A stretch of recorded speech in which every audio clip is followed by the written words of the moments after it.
Baik, selamat sore semuanya. Terima kasih banyak atas waktunya. Selamat sore. Sebelum kita mulai, saya ingin memastikan apakah suara saya sudah terdengar cukup jelas di teman-teman semua. Sudah, Miss. Terdengar, Miss. Oke, baik. Kita percepat saja mata kuliah kita untuk sore hari ini. Kita di mata kuliah Bisnis dan Politik di pertemuan sebelumnya kita sudah membahas tentang fokus philosophy, customers, condition, effects, 4Ps, and of course the results yang kita bagi menjadi production, product selling, and marketing. Nah, di kesempatan ini kita akan membahas pendalaman dari lanjutan pembahasan tersebut, meskipun secara eksplanatifnya cukup panjang, tetapi saya akan coba menyingkat eh, materi yang akan kita bahas pada pertemuan hari ini. Teman-teman, di pertemuan kali ini saya ingin pertama kali memperlihatkan kepada Anda, ini adalah jenis-jenis produk eh, mouse ya. Nah, ini adalah production dari Logitech. Ini adalah Apple Mouse. Kemudian tentu ada jenis mouse lainnya seperti Corsair dan masih banyak lagi jenis mouse lainnya. Nah, tentu karena jenis produk ini berbeda, tentu saja proses marketing dan penyampaian produk ini kepada customer juga akan berbeda. Jadi, meskipun fungsinya sama, fungsinya mouse, tetapi segmented produknya bisa berbeda, kemudian cara memarketingkan produk itu juga pasti berbeda. Teman-teman, di pertemuan sebelumnya kita sebenarnya sudah sempat membahas tentang eh, marketing mix. Nah, perkembangan marketing mix ini itu mengalami fase perubahan. Jadi yang selama ini sangat kita kenal ada yang disebut dengan 4Ps. Nah, 4Ps ini ya diperkenalkan oleh McCarthy di 1960-an. Jadi yang kita kenal dan sering kita bahas itu adalah 4P atau 4Ps ya. Nah, apa itu 4PS? Terdiri dari produk, price, promotion, dan place. Ini yang paling sering kita dengarkan oleh eh, apa namanya kita dengarkan ya. I mean, the public knows about 4Ps ini. Nah, namun demikian, sebenarnya perkembangan 4Ps ini sudah terjadi perubahan yang sangat signifikan. Jadi 1987 itu sudah didevelop oleh Jude, itu yang dikenal dengan 5Ps. Jadi kalau Anda masih familiar dengan konsep 4P, itu sebenarnya sudah konsep yang berapa tuh, hampir 60 tahun, 70 tahun yang lalu ya, 60 tahun yang lalu gitu. Jadi sudah ada perkembangan. Nah, 5P ini itu terdiri dari produk, price, promotion, place, dan people. Jadi karena sudah ada perkembangan dari 4P menjadi 5Ps, ditambahkan komponen people di sana. Nah, kenapa terjadi penambahan komponen people? Anda lihat di sini ya. Hold on. Kenapa terjadi penambahan komponen people di sana? Karena setiap manusia itu memiliki preferensi yang berbeda. Jadi kalau sebelumnya kita hanya membahas tentang atau orang hanya membahas tentang produk, produknya apa, harganya berapa, promosinya akan seperti apa dan di tempat mana akan dipasarkan, mereka ini bagian for piece ini tidak atau mengabaikan pentingnya customers. Ya, kira-kira produk ini untuk siapa gitu ya. Oh, jenis umurnya berapa, segmentasi apa namanya jenis kelaminnya apa, itu belum dipertimbangkan.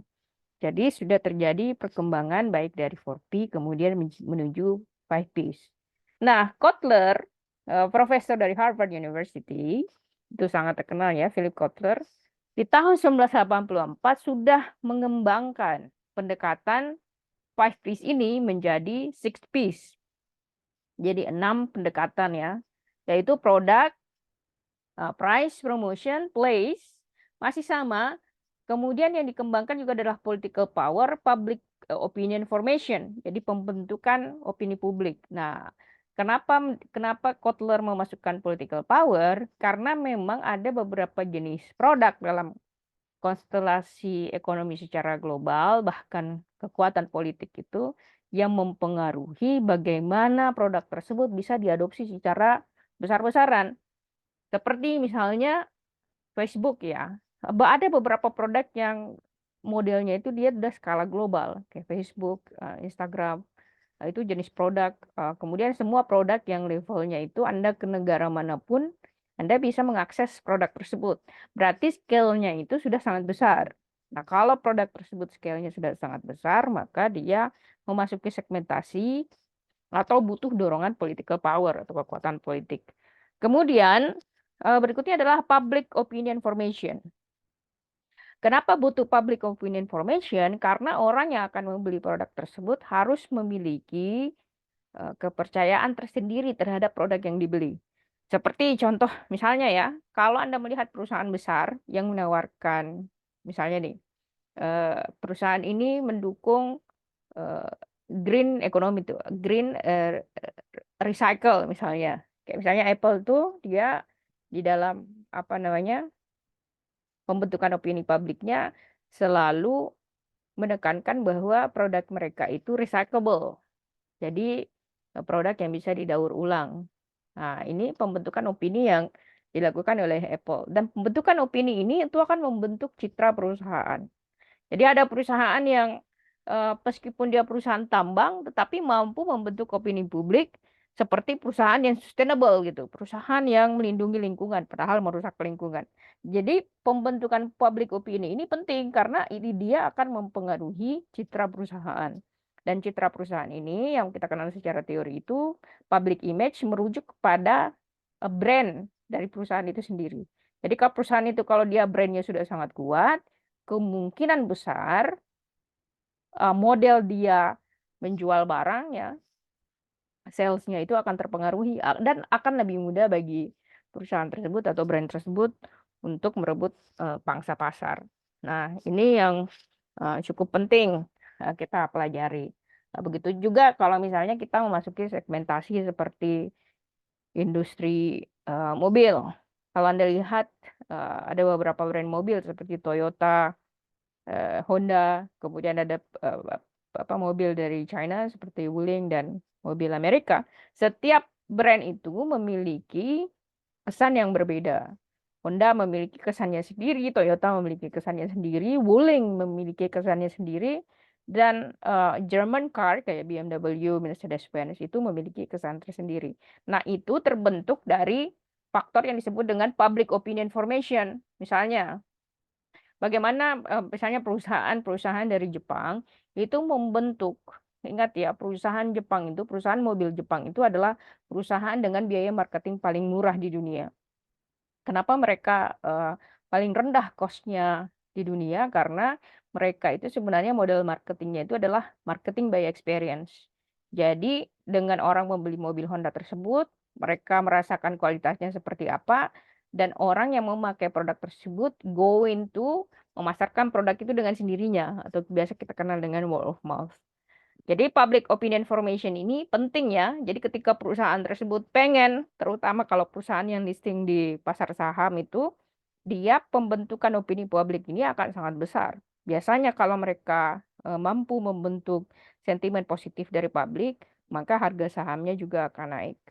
Nah, kenapa muncul pendekatan Kotler ini 1984? Karena udah mulai itu ketika tahun 1980-an itu sudah bermunculan perusahaan-perusahaan besar di dunia seperti misalnya Ford ya.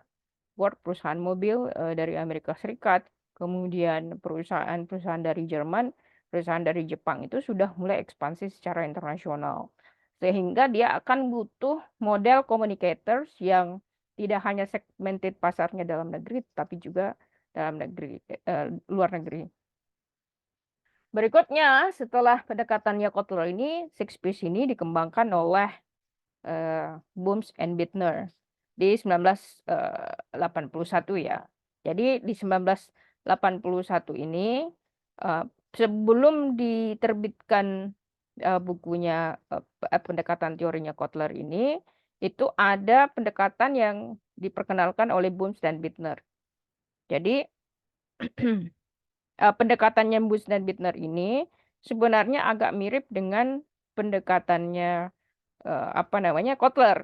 Kalau kita lihat, meski pengembangan baik dari Kotler dan Boons dan Bittner ini diambil masih dari pendekatan terdahulu. Nah, sebenarnya kalau Anda melakukan penelitian, inilah yang dimaksud dengan kebaharuan dalam penelitian nih. Anda lihat ya di 4 piece ini dikembangkan menjadi 5 piece, dari 5 piece ini kemudian dikembangkan menjadi 6 piece. Meski dalam periode perkembangannya, Boons dan Bittner itu di 1981 pada proses pembentukan theoretical-nya ini itu sebenarnya bersamaan. Nah, Boons dan Bittner ini memperkenalkan yang disebut dengan 7 piece, termasuk product, price, promotion, place, participants. Participants ini sebenarnya agak mirip dengan public opinion formation. Nah, participants ini eh, adalah semua orang yang terlibat dalam pelaksanaan apa namanya marketing dari produk tersebut, baik dia customersnya, kemudian orang yang menjualnya dan sebagainya ya. Jadi segala entity yang terlibat dalam proses tersebut.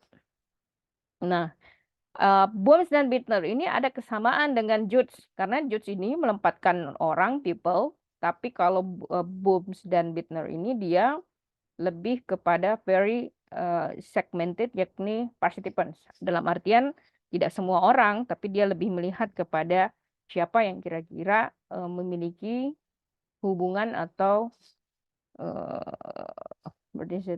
interaksi langsung dengan proses sales dan marketing dan penjualan tersebut ya. Kemudian berikutnya adalah physical evidence. Jadi harus ada bukti secara fisiknya. Apa? Misalnya nih, kenapa Boons dan Bittner ini physical evidence? Karena pada tahun 1981 itu belum ada yang disebut dengan internet. Jadi ketika orang menjual barang, itu modelnya hanya dua tuh. Model by fisik, you have to go to the store, lihat barang tersebut. Kemudian yang kedua adalah by phone call. Jadi biasanya kalau mungkin Anda di generasi Anda nggak dapat ya, itu di zaman dulu itu ada namanya buku telepon yang tebalnya tuh Yellow Pages itu yang tebalnya luar biasa. Nah, orang tuh mulai sales by phone itu dari long time ago. Nah, menurut Booms dan Bittner ini sebenarnya dalam proses perkembangannya yang paling penting adalah physical evidence-nya. Jadi ketika kemudian penjualannya hanya dilakukan secara by phone, orang tidak melihat produknya, tidak ada store-nya, maka menurut dia itu kurang signifikan. Baru kemudian ada lagi tambahan yaitu proses. Jadi di dalam proses apa namanya dalam proses marketing mix ini yang paling penting adalah ada proses yang bisa dilihat oleh customers. Mungkin salah satu contohnya adalah kalau Anda ke restoran, terus tukang masaknya itu ada di depan, Anda melihat bagaimana dia memasak. Nah, itu adalah salah satu model marketing mix. Jadi harus ada Anda melihat proses pembuatannya. Sama dengan misalnya McD, Anda melihat proses pembuatannya, atau biasanya restoran-restoran yang menjual noodle ya, itu Anda lihat bagaimana orang membuat noodle dan sebagainya, sehingga dia memberikan experience tersendiri kepada customers. Nah, itu 7 Piece oleh Booms dan Bittner. Nah, kemudian berikutnya ada yang disebut dengan 15 Piece. Nah, 15 Piece ini sudah highly complicated dan sangat detail dikembangkan oleh Baumgartner. Jadi kenapa sebenarnya 4 Piece yang paling dikenal? Karena dia yang paling sederhana. Meski dia paling sederhana ya, kan paling mudah diingat tuh. Product, price, promotion, dan place. Nah, kalau 15 Piece kan agak ribet kalau mau diingat, ada 15 komponen. Termasuk komponen apa saja, itu ada produk, price, promotion, place, people, ya, politics. Jadi harus ada orang, harus ada politik, mirip-mirip dengan Kotler. Kemudian ada public relations. Jadi public relation ini berhubungan dengan agak mirip dengan public opinion formations. Kemudian harus ada probe, ya, harus ada partition, prioritize, position, profit plan, performance, dan positive implementation. Nah, sebenarnya kalau kita lihat for 15 Ps ini tidak terlalu terkenal.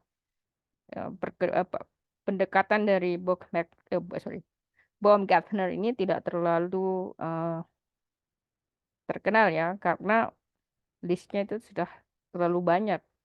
Jadi orang tuh agak susah eh, mengingatnya. Tapi sebagai dasar agak penting kalau kita eh, apa namanya mempelajarinya. Nah, kita lihat ya, jadi dari Baumgartner ini ada product, price, promotion, place, people, politics, public relation, ya hubungan. Jadi setiap perusahaan itu pasti kan adalah public relation, hanya PR-nya yang berusaha mengkomunikasikan visi misi perusahaan kepada publik.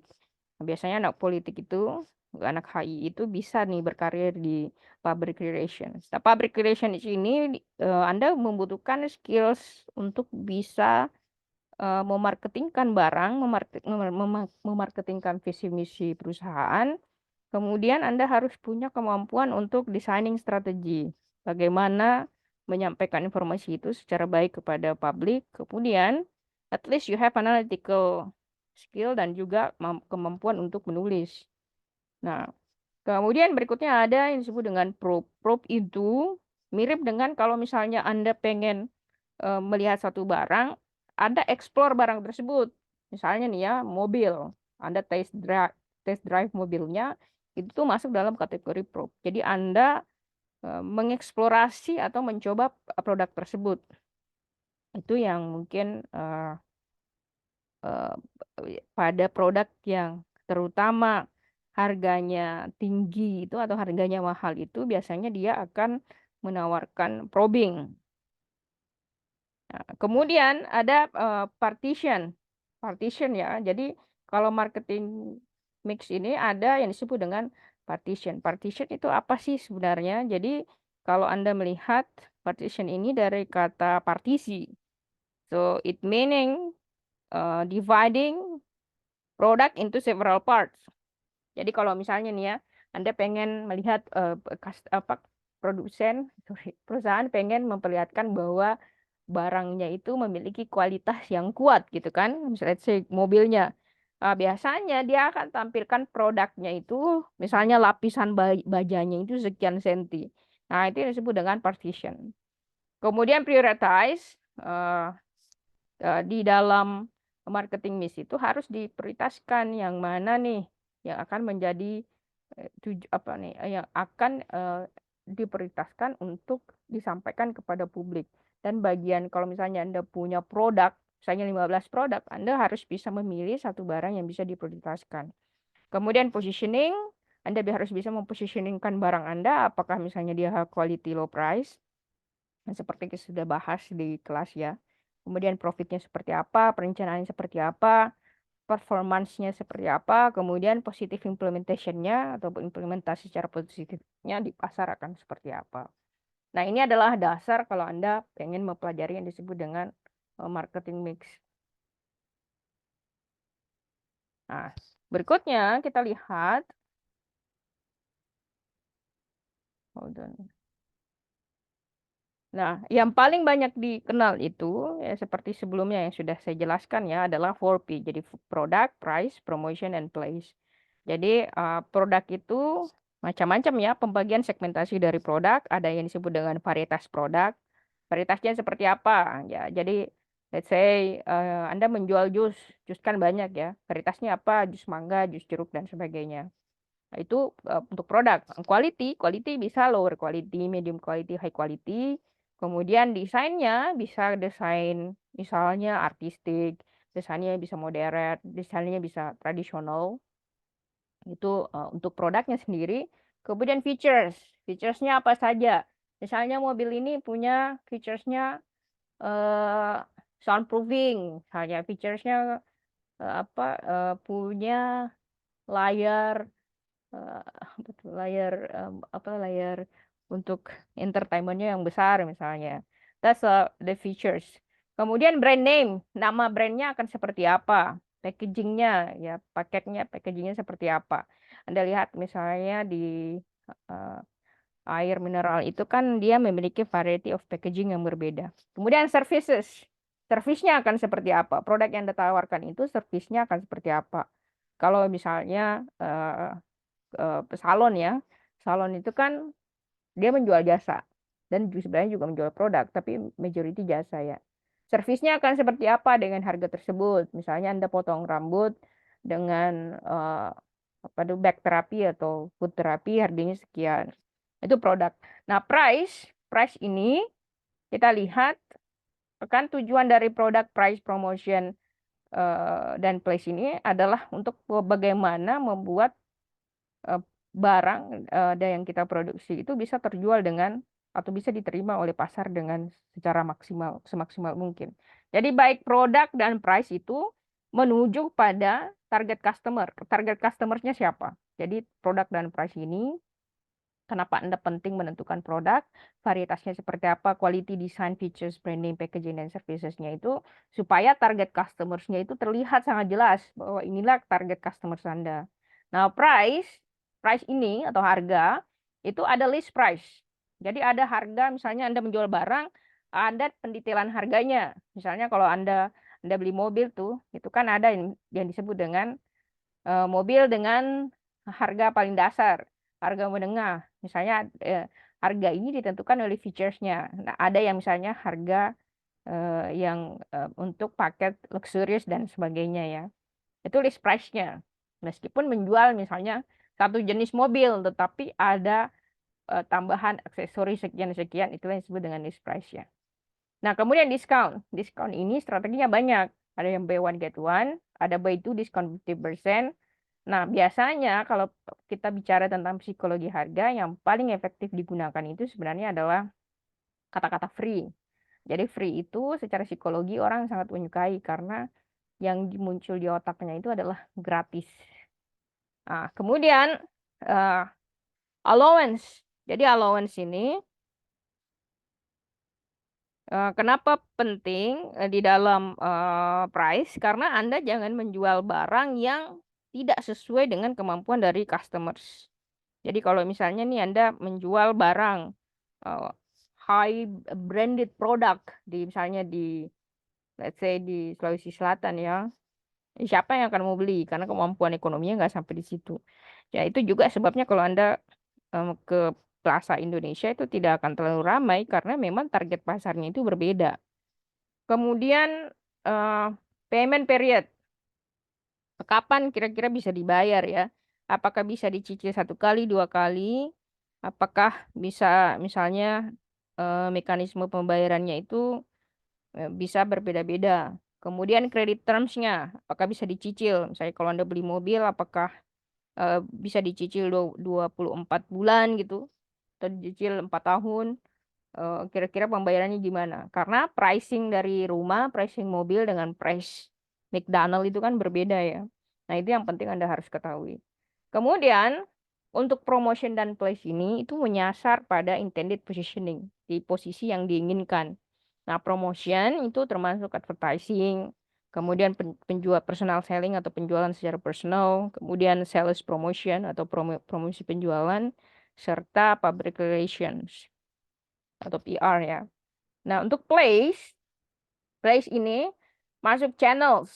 Ya, Anda akan menjualnya di mana?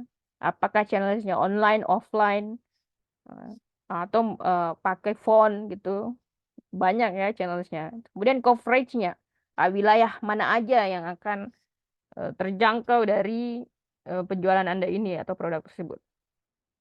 Apakah dia hanya di perkotaan atau sampai pelosok gitu.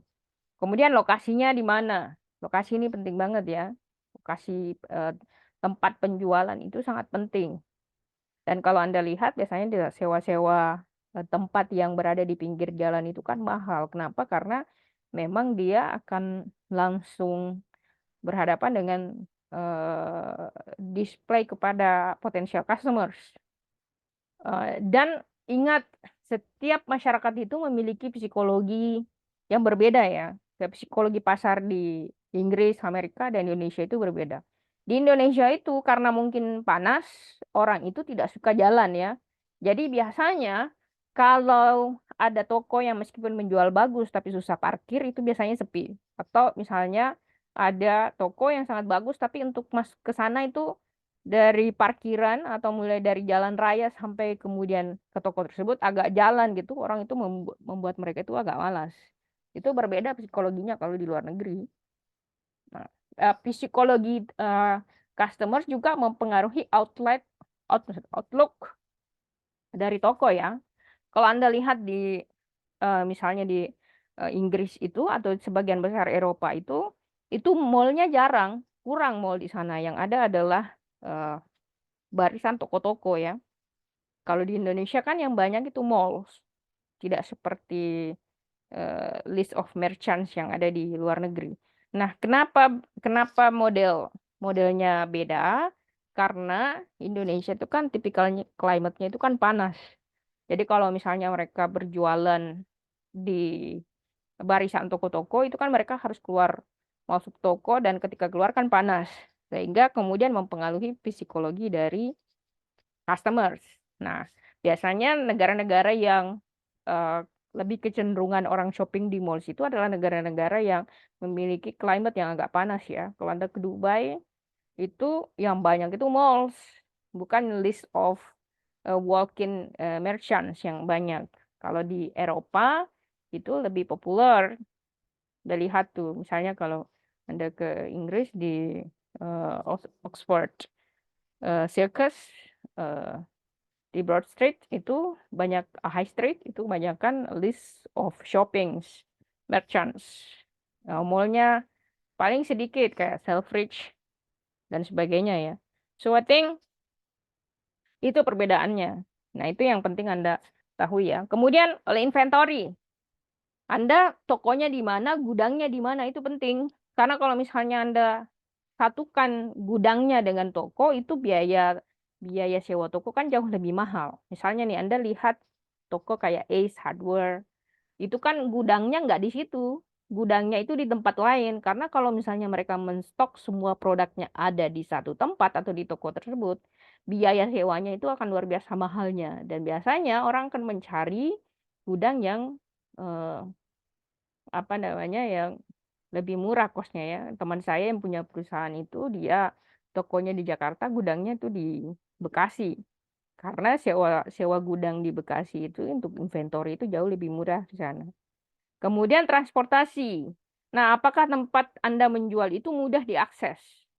Jadi jangan pernah meskipun sewa tokonya atau sewa tempatnya itu murah, tetapi dia eh, posisinya itu jauh dari jangkauan publik. Sama kalau misalnya Anda lihat di mall ya, toko-toko yang biasanya di lantai bawah itu dekat lobi itu akan ramai. Toko-toko yang sudah di lantai atas itu biasanya sepi karena psikologi aja orang akan malas untuk jalan untuk apa namanya untuk ke lokasi yang jauh lebih jauh. Kemudian logistik, logistik misalnya nih ya. Logistik ini penting terutama bagi Anda yang menjual barang dengan varietas yang banyak.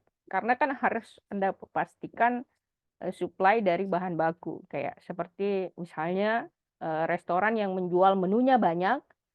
Misalnya harus ada seafood ayam. Terus seafood kan banyak jenisnya tuh. Harus ada let's say kepiting, udang. Itu kan harus Anda pastikan apakah setiap bulan, setiap hari itu akan ada supply dari barang tersebut.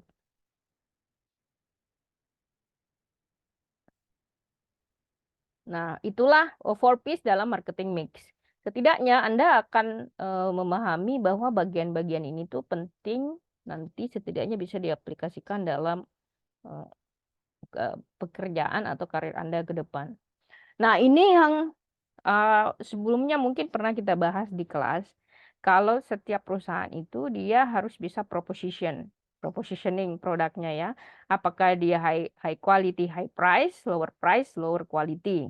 Ini adalah contoh dalam coffee shop. Kalau kita lihat misalnya high quality, high price, ini untuk contoh ya, Costa itu perusahaan kopi dari Inggris, Starbucks, Max Coffee, Caribou. I don't know if four is basically high quality, high price, coffee bean. Kemudian kalau yang lower price high quality kopi kenangan bisa juga dia ganti di sini ya. Kemudian lower quality lower price masuk kopi luwak, kopi lain hati, kopi kapal api, kopi granita, dan yang lower quality high price bisa misalnya Sidikalo Coffee dan sebagainya ya. Kemudian bisnis itu modelnya ada yang high entry barrier, biasanya yang modalnya tinggi, kemudian ada medium dan low. Low ini low entry barrier biasanya perusahaan-perusahaan yang hanya membutuhkan modal kecil untuk masuk dan biasanya masuk kategori UMKM. Berikutnya, di pertemuan selanjutnya kita akan membahas tentang bagaimana menganalisa attractiveness pasar ya. Jadi attractiveness dari pasar itu akan terlihat bagaimana attractiveness dari perusahaan. Jadi dalam mata kuliah ini kita akan belajar sebenarnya 4 esensi utama, yakni 4Ps yang sudah kita selesaikan. 4Ps ini relating to marketing mix. Kemudian yang kedua, kita akan belajar 5 forces analysis. Inilah yang disebut dengan 5 forces analysis. Jadi 5 forces analysis itu terdiri dari rivalry among existing competitors, kemudian threat of new entrants, kemudian bargaining power of suppliers, kemudian bargaining power of buyers, dan threat of substitute product. Ini akan kita pelajari nanti lebih lanjut. Berikutnya, kita juga akan belajar tentang yang disebut dengan macro environment analysis, atau biasa kita kenal dengan pestle analysis. Nah, pestle analysis ini dikembangkan secara teori oleh Johnson, Scholes, dan Whittington. Dan setelah itu, baru kemudian kita akan belajar tentang SWOT analysis. Tentu SWOT analysis ini Anda sudah sangat familiar mungkin ya. Nah, untuk bisa memasuki keempat analisa makro tersebut, ada hal yang mungkin akan kita pelajari pada pertemuan berikutnya yang kita kenal dengan bisnis canvas model. Ada nggak yang sudah belajar tentang bisnis canvas model di sini? Belum ada atau sudah ada yang pernah belajar bisnis canvas model? Belum, Miss. Belum, Miss. Belum ada. Jadi di pertemuan berikutnya akan saya jelaskan bisnis canvas model. Jadi bisnis canvas model ini penting karena biasanya ketika Anda masuk perusahaan, Anda dituntut untuk bisa menganalisa perusahaan tersebut ya. Strateginya seperti apa, stream revenue-nya seperti apa, dia dapat untung dari mana. Itu akan mempengaruhi bagaimana perusahaan itu bisa growing ke depan. Nah, untuk kita lihat analisa 5 forces analysis. Jadi ini yang Anda lihat di gambar ini, inilah yang disebut dengan 5 forces analysis. Kalau Anda mengambil MBA, Master Business Administration, atau Anda masuk Business Schools, Anda pasti wajib dapat mata kuliah atau setidaknya mata pelajaran ini. Karena ini sampai kapanpun akan selalu dipakai nih, 5 forces analysis. Jadi 5 apa tuh bahasa Indonesianya, I don't know. 5 forces analysis ini akan dipakai untuk melihat ini pasar, ini produk, ini company, attractiveness-nya seperti apa nih. Kira-kira dia menarik tidak untuk kita masuki bisnis tersebut. Atau perusahaan ini ada masa depannya enggak. Nah, kita memakai pendekatan 5 forces analysis ini.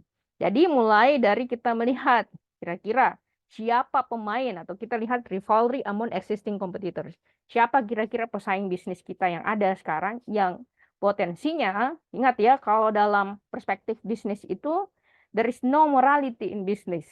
Jadi there is no morality in market. Jadi kalau misalnya Anda mau melihat persaingan yang benar-benar persaingan, masuklah di bisnis. Kita lihat rivalry among existing competitor, siapa pesaing kita sekarang, siapa kira-kira pesaing kita yang bisa masuk ke industri ini, atau threat of new entrants, kira-kira bargaining power of suppliers, siapa yang bisa menentukan? Apakah supplier bisa menentukan arah bisnis kita, atau kita menentukan nasib dari supplier? Kemudian threat of substitute product. Apakah produk kita ini bisa digantikan oleh produk lain? Kalau misalnya sangat bisa, maka menjadi ancaman besar buat perusahaan. Kemudian yang terakhir adalah bargaining power of buyers. Kalau misalnya banyak perusahaan yang menjual produk yang sama, maka kemampuan customers, kemampuan buyers untuk menentukan harga itu akan sangat tinggi. Nah, ini penting akan kita pelajari pada mata kuliah berikutnya. Oke, sampai di sini ada pertanyaan?